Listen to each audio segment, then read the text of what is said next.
Hi guys! So for today's mini vlog, panibagong araw, panibagong ganap na naman ang nangyari sa buong maghapon. Just keep on watching! Ayun nga mga gar, nandito nga pala kami sa Rhino Salon. Dito nga pala sa mga kaibigan ko, sa Kapitan Pepe nga lang pala nakalocated yung salon nila. Syempre nga mga gar, support naman natin yung mga kaibigan nating nagbi-business. Kaya ayan, ganyan talaga sila mag-welcome dito. Promise guys, super welcoming sila dito. Super giti talaga yung mga person na yan. Mga gar, pag kami nga nagkasama-sama dito, magbabardagulan na lang din talaga at napakaingay nga namin mga gar. Ayan nga natutulog pa yata si Madam RR dyan at ayan nga, si Ate Sam, grabe talaga, nakakalimang kape na nga daw siya dito. Kaya medyo nagulat na din talaga ako dito, baka magpalpitate siya. At mga gar, dahil mabibisi nga ang It'simo vlog nyo, hinarap ko na nga talaga to.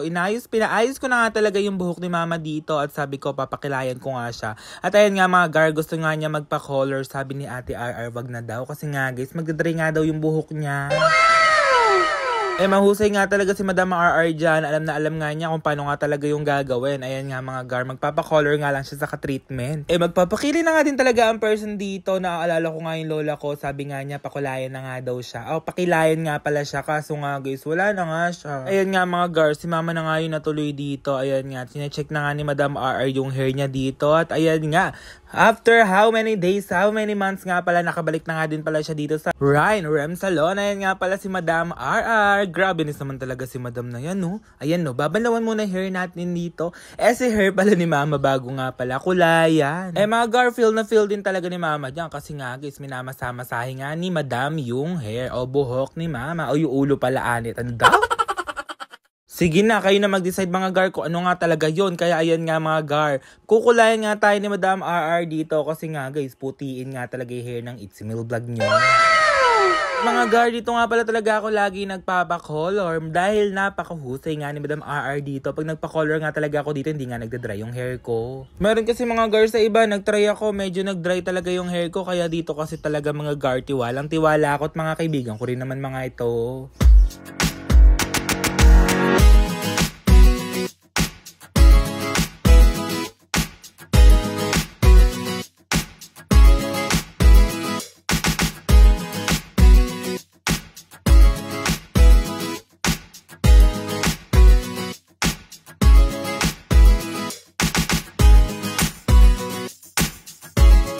Kaya ayun nga mga gar, dito nga ako nagpakulay kasi nga guys, minapakulayan nga ako dati, pati talaga yung anit ko, kinulayan na talaga. Napakahirap nga talagang tanggalin.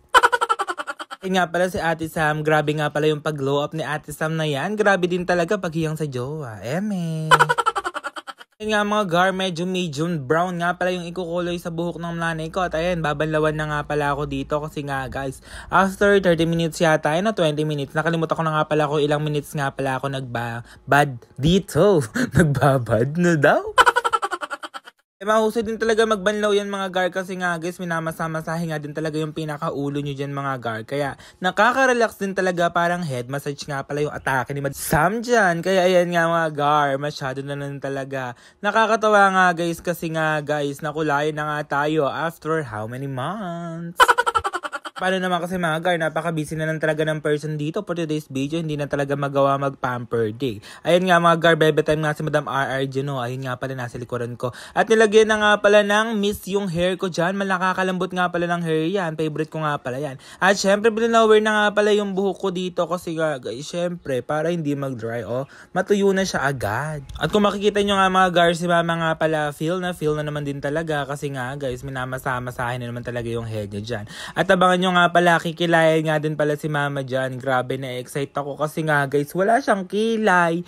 Ayan nga mga gar, sila Madam RR na lang talaga yung nagpilit dito na kilayan kasi nga guys, ayaw nga talaga ni mama kasi nga daw, masakit nga daw, pero hindi nga masakit magkilay dito si Ate Sam. Kaya tiwalang-tiwala nga ako dito. Ayan nga mga gar, hindi nga nasasaktan si mama dyan. Ayan, tiis ganda na nga lang din talaga. At tiwalang-tiwala talaga ako dyan kasi nga guys, napakahusay talaga magkilay niya, plakadong-plakado. Ayan nga mga gar, hindi pa nga tapos yan pero gandang-ganda na nga ako dyan. Bagay na bagay pala kay mama dito yung may kilay nga mga gar. Kaya ayun nga, abangan nyo nga yung finished product. Grabe sa finished product At wala, ayan nga mga gar, grabe nis naman talaga, iaayos pa yan, hindi pa yan tapos mga gar. Kaya trust the process nga mga gar at babalik siya after 30 days, 40 days nga mga gar, nakalimutan ko na nga pala.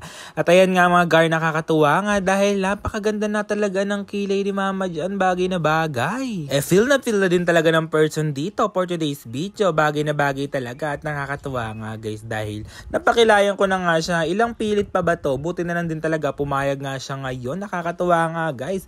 Bagay naman pala yun, nag-i-inarte pa kasi talaga ang person dito for today's video. Stacking every month, put that work in, I deserve to stand. Bring the baddies to the front. It's the type of life that I want. It's the type of transformation in 3, 2, 1.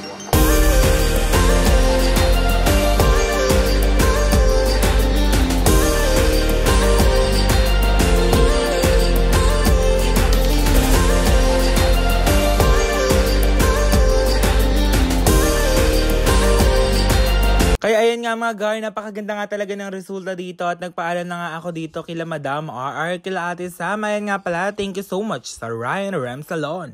Sana nga nag-enjoy kayo. Yun lang guys, thank you for watching!